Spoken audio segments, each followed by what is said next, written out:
சேலத்தில் இருக்கக்கூடிய பெரியார் பல்கலைக்கழகத்துடைய துணைவேந்தர் ஜெகநாதன் அவரை கைது பண்ணியிருக்கிறது தமிழ்நாடு அரசு. என்ன காரணம்? அந்த ஜெகநாதன் என்பவர் ஏற்கனவே உயர்கல்வியில நிறைய குற்றச்சாட்டுகள் அவர் மீது இருப்பதாக சமூக வலைதளங்கள்ல மக்கள் எழுதிட்டு இருக்கிறாங்க. ஆளுநருக்கு மிக நெருக்கம் அப்படின்றதையும் சொல்றாங்க. அவர் மீது வைக்கப்பட்ட குற்றச்சாட்டு என்ன? இந்த விரிவா சொல்லுங்களேன். விரிவாக அவர் மீது இருக்கிற குற்றச்சாட்டு குறித்து பேசுவதற்கு முன்பு, கூடா நட்பு கேடாய் முடியும் என்று தமிழிலே ஒரு சொல்லாடல் உண்டு. ரவியோடு சேர்ந்தவர்கள் எல்லாம் இப்படித்தான் கெட்டு போவார்கள், ரவியினுடைய பேச்சை கேட்பவர்கள் எல்லாம் இப்படித்தான் சிக்கி சின்னாபின்னமாக போகிறார்கள் என்பதற்கு இந்த நடவடிக்கை என்பது ஒரு உதாரணமாக இருக்கிறது. அவருக்கு துணைவேந்தர் பொறுப்பு தரப்பட்டிருக்கிறது. அந்த துணைவேந்தர் பொறுப்புக்கான அதிகாரம் என்ன இருக்கிறதோ அந்த அதிகாரத்தோடு அவர் நடந்து கொண்டிருந்தால் இவ்வளவு இடர்பாடுகளுக்கு அவர் ஆளாகி இருக்க வேண்டிய அவசியம் இல்லை. கடந்த நாட்களில் அவர் செய்திருக்கிற ஒவ்வொரு நடவடிக்கையும் துணைவேந்தருக்குரிய மாண்பு இருக்கிறது அல்லவா, அந்த மாண்பிலிருந்து அவர் எப்போதுமே அந்த மாண்புக்குரியவராக நடந்து கொண்டதே இல்லை. எப்படி ஆளுநர் மாண்புக்குரியவராக ரவி நடந்து கொள்ளவில்லையோ, ரவியினுடைய கூட்டாளியாக இருக்கிற இந்த ஜெகநாதன் அவர்களும் அப்படித்தான் ஒரு மாண்புக்குரியவராக துணைவேந்தர் பொறுப்பில் அவர் நடந்து கொள்ளவே இல்லை. டிசம்பர் மாதம் 19ஆம் தேதி 2022 3 துணைவேந்தர்களை அழைத்து ஆளுநர் பேசினார். ஒன்று பெரியார் பல்கலைக்கழகத்தினுடைய துணைவேந்தர் ஜெகநாதன், இன்னொன்று அண்ணாமலை பல்கலைக்கழகத்தினுடைய துணைவேந்தர் கதிரேசன், அடுத்து தமிழ்நாடு வேளாண் பல்கலைக்கழகத்தினுடைய துணைவேந்தராக இருந்த அம்மையார் கீதாலட்சுமி, மூவரையும் அழைத்து பேசினார். இந்த மூவரினுடைய நடவடிக்கையில் மாற்றம் இருந்ததா என்று பார்க்கிற பொழுது ஜெகநாதனுடைய நடவடிக்கையில் மட்டும் தொடர் மாற்றங்கள் இருந்து கொண்டே இருந்தது. அவர் முதலில் செய்த காரியம் பாரதிய ஜனதா கட்சி என்பதை தாண்டி விஸ்வ இந்து பரிஷத், அது மட்டும் இல்லாமல் RSS மாணவர் அமைப்பாக இருக்கக்கூடிய அமைப்பினுடைய பதாகையை அவர் கல்லூரி வளாகத்திற்குள் வைத்து அந்த மாணவர்கள் இந்த அமைப்பிலே போய் சேர வேண்டும் என்று சொன்னார். அந்த அமைப்பினுடைய பெயர் ஆல் இந்தியா வித்யார்த் பரிவார்த். அதான் இந்த அமைப்பினுடைய பெயர், ஆல் இந்தியா வித்யார்த் பரிவார்த். அந்த அமைப்பிலே போய் சேர வேண்டும் என்று சொன்னால் எந்த பல்கலைக்கழகத்தில்? பெரியார் பல்கலைக்கழகத்தில். யாருடைய பெயரால் இயங்குகிற பல்கலைக்கழகம்? பெரியாருடைய பெயரால் இயங்குகிற பல்கலைக்கழகம். எந்த மாநிலத்தில் இயங்குகிற பல்கலைக்கழகம்? தமிழ்நாட்டில் இயங்குகிற பல்கலைக்கழகம். இது என்ன உத்தரப்பிரதேசமா நீங்கள் நினைத்ததையெல்லாம் செய்வதற்கு? இது என்ன குஜராத்தா நீங்கள் நினைத்ததையெல்லாம் செய்வதற்கு? இது சமூக நீதிக்கான மண், இது மதச்சார்பின்மை பேசுகிற மாநிலம், இது மதச்சார்பின்மை பேசுகிற நாடு. இந்த நாட்டில் இருந்து கொண்டு நீங்கள் விஸ்வ இந்து பரிஷத் RSS மாணவர் அமைப்புக்கு ஆள் சேர்க்கிற பணியிலே ஒரு துணைவேந்தர் அப்படி ஈடுபடலாமா? ஒரு துணைவேந்தர் திமுகவினுடைய மாணவர் அமைப்புக்கு கூட இயங்கக்கூடாது ஆள் சேர்ப்பதற்கு.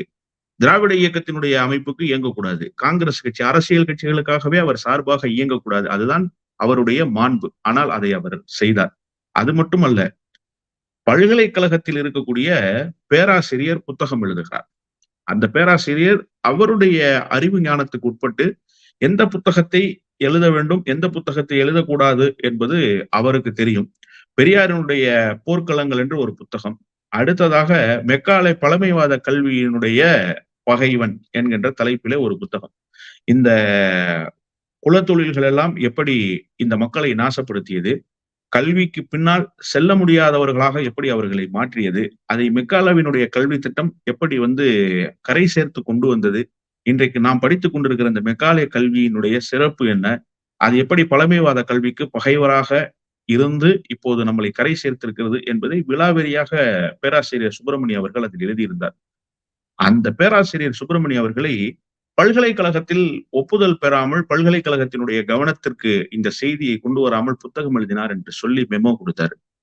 அப்படி செய்ய முடியுமா சட்ட விதிகளுக்கு உட்பட்டு என்று கேட்டால் நிச்சயமாக செய்ய முடியாது. பல்கலைக்கழகத்தில் பேராசிரியர் பணி என்பது ஒரு பணி, புத்தகம் எழுதுவது என்பது இன்னொரு பணி. அதை எப்படி கேட்கலாம் என்று சொன்னால், இந்த மாதிரி ஒரு புத்தகம் எழுதியிருக்கிறீங்களே, அதை நீங்க பல்கலைக்கழகத்தின் பெயரால் எழுதியிருக்கலாமே என்பது போன்ற கேள்விகளை வேண்டுமானால் கேட்கலாம். அதுவுமே அதிகார வரம்புக்கு உட்பட்டெல்லாம் கேட்க முடியாது. ஒரு ஃப்ரெண்ட்லி மேனர்ல கேட்கலாம். ஆனா இவர் ஒரு மெமோவே கொடுத்தாரு. அதற்கு முன்பாக இந்த பல்கலைக்கழகத்துக்கு பட்டமளிப்பு விழா, அந்த பட்டமளிப்பு விழாவுக்கு ஆளுநர் வந்தார். ஆளுநர் வருகிற போது கருப்பு சட்டை அணிந்து மாணவர்கள் வரக்கூடாதுன்னு ஒரு சர்க்குலர் வெளியிட்டாங்க. உடனே பிரச்சனையானதுக்கு பிறகு சர்க்குலரை வெளியிட சொன்னது காவல்துறை தான். ஏனென்று சொன்னால், ஏற்கனவே பல்கலைக்கழகத்தினுடைய தஞ்சாவூர் பல்கலைக்கழகத்தினுடைய விழாவில் பங்கேற்பதற்காக ஆளுநர் போனார். அப்போ வந்து AIOIF all India youth federation என்று சொல்லப்படுகிற பொது உடைமை இயக்கத்தினுடைய மாணவர் அமைப்பின் சார்பில் கருப்பு சட்டை அணிந்து வந்து ஆர்ப்பாட்டத்தில் ஈடுபட்டார்கள். அது போன்ற ஒரு நடவடிக்கை இருக்கக்கூடாது என்பதற்காக இப்படி ஒரு சுற்றறிக்கை அனுப்பப்பட்டிருக்கிறதுன்னு சொன்னார். உடனே காவல்துறை இடத்துல போய் திராவிடர் விடுதலை கழகத்தின் சார்பில் புகார் அளிக்கப்பட்டது சென்னை மாநகர ஆணையர் இடத்துல. சென்னை மாநகர ஆணையர் விசாரித்து விட்டு அப்படியெல்லாம் எந்த தகவலும் நாங்கள் சொல்லவில்லை, அப்படியெல்லாம் எந்த செய்தியும் நாங்கள் பல்கலைக்கழகத்துக்கு தரவில்லை என்று சொன்னதற்கு பிறகு ஜெகநாதன் அதிலிருந்து பின்வாங்கினார். அப்போ இந்த ஆளுநருடனான சந்திப்புக்கு பிறகு இவருடைய நடவடிக்கைகளில் ஏற்பட்ட மாற்றங்களில் 1, 2 தான் சொல்லியிருக்கிறேன். இப்ப இந்த நடவடிக்கைக்கு காரணம் என்ன அப்படின்னு நம்ம பார்க்கிற பொழுது, பல்கலைக்கழகத்தினுடைய சட்ட விதி என்ன சொல்கிறது என்று கேட்டால் 19வது சட்ட விதி சொல்லுது, துணைவேந்தராக இருப்பவர் அல்லது பதிவராக இருப்பவர், ரெஜிஸ்ட்ரார் இருக்கிறாங்களா, யூனிவர்சிட்டி ரெஜிஸ்ட்ரார், அவர்கள் ஒரு பணியில் இருக்கிற பொழுது, பல்கலைக்கழகத்தினுடைய பணியில் இருக்கிற பொழுது வேறு கல்வி நிறுவனத்தை துவங்குவதோ வேறு தொழில் தொடங்குவதோ சட்டத்திற்கு விரோதமானது. அந்த நடவடிக்கைகளில் அவர்கள் ஈடுபட்டால் அவர்கள் உடனடியாக தகுதி நீக்கம் செய்யப்படுவதற்கு பல்கலைக்கழகத்தினுடைய செனட் அதிகாரம் படைத்த அமைப்பாக இருக்கிறது என்பது 19வது விதி. இப்ப இவர்கள் என்ன செய்யறாங்க அப்படின்னு கேட்டீங்கன்னா, 3 பேர் இதில் இணைந்து கொள்கிறார்கள். பேராசிரியர் ராம் கணேஷ், பேராசிரியர் சதீஷ், அதே போன்று பதிவராக இருக்கிற தங்கவேல், பல்கலைக்கழகத்தினுடைய யூனிவர்சிட்டி ரெஜிஸ்டர், அவரும் உயர்ந்த பொறுப்பில் இருப்பவர் தங்கவேல், இந்த ஜெகநாதன் வைஸ் சான்சலர், இவங்க எல்லாரும் சேர்ந்து ஒரு கல்வி நிறுவனத்தை துவங்குகிறார்கள், பூட்டார் அறக்கட்டளை என்கின்ற பெயரில். இந்த அறக்கட்டளை பெயரில் தொடங்கியது வந்து பெரியார் பல்கலைக்கழகத்துக்கு உட்பட்டிருக்கிற அமைப்பு என்று சொல்லிதான் இவர்கள் துவங்குகிறார்கள். பெரியார் பல்கலைக்கழகத்துக்கு உட்பட்ட அறக்கட்டளை துவங்க முடியுமா, அதற்கு மாநில அரசின் சார்பில் ஒப்புதல் பெற வேண்டுமா, அல்லது வேந்தராக இருக்கிற ஆளுநரிடத்திலே ஒப்புதல் பெற்றால் போதுமா என்கின்ற செய்தி எல்லாம் பின்னாளில் பேச வேண்டிய செய்தி. ஆனால் இவர்கள் இப்படி தொடங்கினார்கள்ல, இதனுடைய டைரக்டராக, இயக்குனராக தங்கவேல் ரெஜிஸ்ட்ராரை நியமனம் பண்ணிட்டாங்க. அவர் என்ன பண்றாரு, தனக்கு இருக்கிற அதிகாரத்தை பயன்படுத்தி 10 புரிந்துணர்வு ஒப்பந்தங்களை போடுகிறார். டெக்னிக்கல் எஜுகேஷன்ல உயர் படிப்புகளை மேற்கொள்வதற்கு, தொழில்நுட்ப கல்வி பயில்வதற்கு 10 நிறுவனங்களோடு ஒப்பந்தம். பெரியார் பல்கலைக்கழகத்தினுடைய வளாகத்துக்குள்ளேயே அந்த வகுப்புகள் நடைபெறும். ஆனா ஃபீஸ் ஸ்ட்ரக்சரை பெரியார் பல்கலைக்கழகம் நியமிக்க முடியாது. மாறாக பூட்டார் அறக்கட்டளை நியமிக்கும். மாணவர் சேர்க்கை தொடர்பான முடிவுகளை, இடஒதுக்கீடு சம்பந்தப்பட்ட முடிவுகளை பெரியார் பல்கலைக்கழகம் எடுக்காது, பூட்டார் அறக்கட்டளை எடுக்கும். மாணவர்களினுடைய கல்வி கட்டணத்தையும் பெரியார் பல்கலைக்கழகம் நிர்ணயிக்காது. மாணவர்களுடைய சேர்க்கையும் இடஒதுக்கீடு அடிப்படையில் இருக்கிறதா இல்லையா, எந்த சதவீதம் இடஒதுக்கீடு, எந்த சமூகத்துக்கு எவ்வளவு இடஒதுக்கீடு, ஸ்கெடியூல்டு காஸ்டுக்கு எவ்வளவு, ட்ரைப்ஸுக்கு எவ்வளவு, பிசிக்கு எவ்வளவு என்கின்ற முடிவையும் பல்கலைக்கழகம் எடுக்காது. ஆனா பல்கலைக்கழகத்தினுடைய இடத்தில் நடைபெறும். பல்கலைக்கழகத்தினுடைய நிதியில் பூட்டார் அறக்கட்டளை இயங்கும். ஆனால் பூட்டார் அறக்கட்டளைக்கென்று தனி வங்கி கணக்கு உருவாகிறது. 10 நிறுவனங்களோடு ஒப்பந்தம். அந்த 10 நிறுவனங்களோடு நடத்தப்படுகிற அந்த கலந்தாய்வுகள் அதெல்லாம் பெரியார் பல்கலைக்கழகத்திலேயே நடைபெறும். பெரியார் பல்கலைக்கழகத்தில் நடந்து மாணவர் சேர்க்கையும் அங்கேயே நடக்கும். மாணவர்கள் அங்கேயே பயில்வார்கள். ஆனால் கல்வி கட்டணம் மட்டும் பூட்டார் அறக்கட்டளை. எவ்வளவு பெரிய அயோக்கியத்தனமான செயல் இது.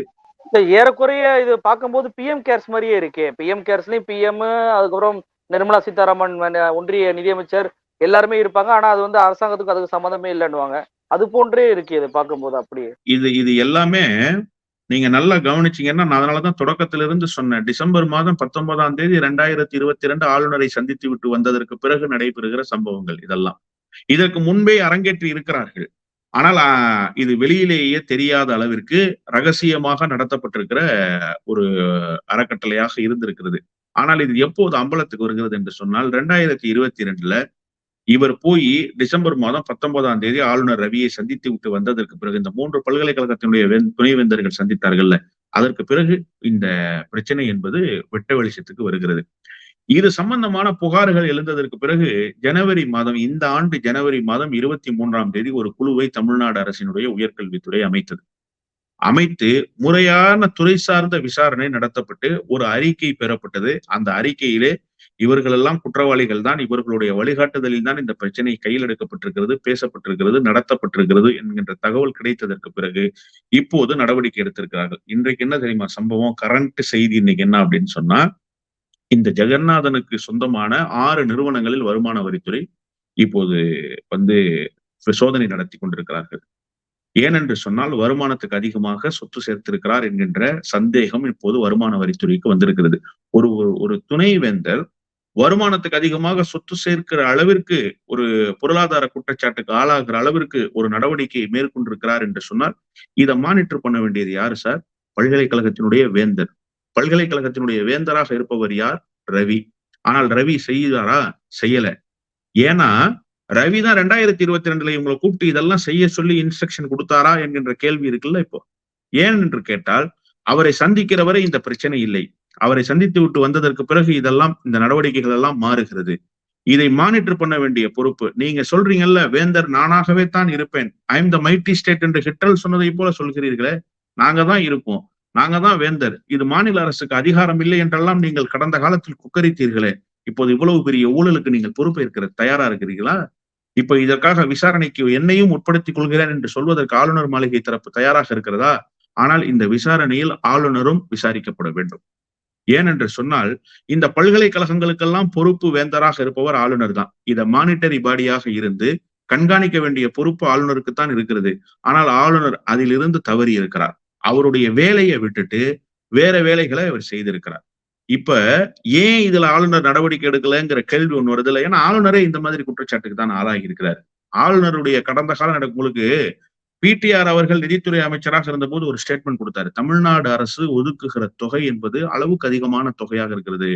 ஆண்டொன்றுக்கு 12 கோடி ரூபாயும் 60 லட்சமும் ஒதுக்கப்படுகிறது. 12 கோடி 60 லட்சம் ரூபாய் ஒதுக்கப்படுகிறது முதல் ஆண்டுல திமுக வந்ததற்கு பிறகு. அதற்கு அடுத்த நிதியாண்டுல 14 கோடியே 83 லட்சம் ரூபாய் ஒதுக்கப்படுகிறது. முறையாக கணக்கு கேட்டால் இவர்கள் பெட்டி கேஷ்ன்னு சொல்லியே கிட்டத்தட்ட 65 லட்சம் ரூபாய்க்கு ஒரு கணக்கு கொடுக்குறாங்க. அதன் பிறகு டீ பார்ட்டி வைத்ததற்கு ஒரு கணக்கை தருகிறார்கள். விழா காலங்களில் விழா எடுத்ததற்கு ஒரு கணக்கை தருகிறார்கள். மாறாக இன்னொரு செய்தியும் பிடிஆர் அவர்கள் அம்பலப்படுத்தி விட்டு போனார். பிடிஆர் என்ன சொன்னாரு? டீ பார்ட்டிக்கு வைக்கிற செலவு, பண்டிகை காலங்களுக்கு கொடுக்கிற செலவு, இதையெல்லாம் கூட கணக்கில் எடுத்துக்கொள்ளலாம். ஆனால் இவர்கள் கலந்துரையாடல் என்கின்ற பெயரில் மேடை அமைத்து அதற்கு விருந்து வைத்து அதற்கு நட்சத்திர விடுதிகளில் இருந்தெல்லாம் விருந்துக்கு உணவுகள் வரவழைக்கப்பட்டு சம்பவங்கள் நடைபெறுகிறது. பத்திரிகையாளர்களை அவர் சந்திக்கிறார். அதே போன்று மாணவர்களை ஐஏஎஸ் தேர்வுக்கு தயாராகிற மாணவர்களை அவர் சந்திக்கிறார். அதே போன்று தொழில் முனைவோர்களை அவர் சந்திக்கிறார். இப்படியெல்லாம் தேவையற்ற இவர் ஆளுநருக்கு என்ன சார் வேலை? ஆளுநர் டீச்சரா? ஆளுநர் பேராசிரியரா? ஐஏஎஸ் வகுப்புக்கு தயாராகிற மாணவர்களை அழைத்து நீங்கள் கலந்துரையாட வேண்டிய அவசியம் என்ன இருக்கிறது? உங்களுக்கு என்ன தகுதி இருக்கிறது? உங்களுக்கு என்ன அதிகாரம் இருக்கிறது? இப்படியெல்லாம் தேவையற்ற செயல்களை கடந்த காலத்தில் செய்து அதிகாரத்துக்கு மீறி தன்னுடைய அதிகாரத்துக்கு உட்படாதவற்றிலெல்லாம் தலையிட்டு தனக்கு கொடுக்கப்பட்டிருக்கிற நிதியை எங்கெங்கோ தவறாக செலவு செய்து அவர் மீதே ஒரு குற்றச்சாட்டு இருக்கிறது. கடந்த 3-4 வாரங்களுக்கு முன்பு கூட ஒரு சிறப்புக்குரிய ஒரு இதழ், அந்த இதழினுடைய பெயரை நான் சொல்ல விரும்பவில்லை, அந்த இதழ்ல ஒரு ஆர்டிக்கல் வெளியிடுறாங்க, ஒரு காணொளி காட்சியும் வெளியானது. அதுல என்ன தகவல் சொன்னாங்கன்னா, எடப்பாடி பழனிசாமிக்கு மிகவும் நெருக்கமானவராக இருந்த செங்கோடையன் என்கின்ற அதிகாரி தான் ஆளுநர் மாளிகையினுடைய ஆளுகையை கையில் வைத்திருக்கிறார். அந்த ஆளுநர் மாளிகையினுடைய செயலாளர் பொறுப்பில் இருந்த ஐஏஎஸ் அதிகாரி கூட செயல்பட முடியாத அளவிற்கு இவர் தான் தடுக்கிறார். அவர்தான் ரவிக்கு எல்லாவற்றிலும் வழிகாட்டியாக இருக்கிறார் என்று சொன்னார். இப்ப எப்படி இங்க ரெஜிஸ்ட்ரார் தங்கவேலு ஜெகநாதனுக்கு இருந்தாரோ அது மாதிரி அங்க ரவி அவர்களுக்கு இந்த செங்கோடையன் அவர்கள் இருந்திருக்கிறார். இப்ப தன்னுடைய அதிகாரத்துக்கு உட்பட்டிருக்கிற ஆளுநர் மாளிகையிலேயே இவ்வளவு பெரிய ஊழல் நடக்குது. கோடிக்கணக்கில் தமிழ்நாடு அரசினுடைய பணத்தை கையாடல் செய்திருக்கிறாங்க, தவறான முறையில பயன்படுத்தி இருக்கிறாங்க. அதையே கேட்பதற்கு வக்கற்ற, துணிவு இல்லாத அல்லது இது குறித்தெல்லாம் சிந்திப்பதற்கு அறிவில்லாத ஒரு ஆளுநர் எப்படி வேந்தர் பொறுப்பிலிருந்து பெரியார் பல்கலைக்கழகத்தினுடைய துணைவேந்தர் மீது நடவடிக்கை எடுப்பார்? ஆனால் அவர்தான் நடவடிக்கை எடுப்பதற்கு அதிகாரம் படைத்தவராக இருக்கிறார் என்பது வேந்தருடைய பொறுப்பிலிருந்து நம்ம புரிஞ்சுக்கணும். இப்ப இதற்கு முறையாக விசாரணை நடத்தப்பட்டு ஆளுநரையும் இந்த விசாரணை வளையத்திற்குள் கொண்டு வந்துதான் விசாரிக்க வேண்டும். ஏன் நீங்க நடவடிக்கை எடுக்கல? இந்த குற்றச்சாட்டு குழு அமைக்கப்பட்டு இந்த குழு அறிக்கையை தமிழ்நாடு அரசினுடைய உயர்கல்வித்துறை வாங்கி இந்த நடவடிக்கை எடுத்திருக்கல. இதை ஏன் வேந்தர் இவ்வளவு நாள் செய்யல? வேந்தர் இந்த விஷயங்களை மானிட்டர் பண்ணி முன்பே மாநில அரசுக்கு தெரியப்படுத்தி இருந்தால் இந்த நடவடிக்கை முன்பே தடுக்கப்பட்டிருக்கும்ல, இந்த நடவடிக்கை முன்பே எடுக்கப்பட்டிருக்கும்ல. வேந்தர் தான் அந்த பொறுப்பில் இருந்து தவறியவர். எனவே ஆளுநர் இதில் கூட்டு குற்றவாளி. அவரும் முறையாக விசாரணைக்கு உட்படுத்தப்பட வேண்டும் என்பதுதான் இந்த பிரச்சனையிலே பிரதானமான செய்தி.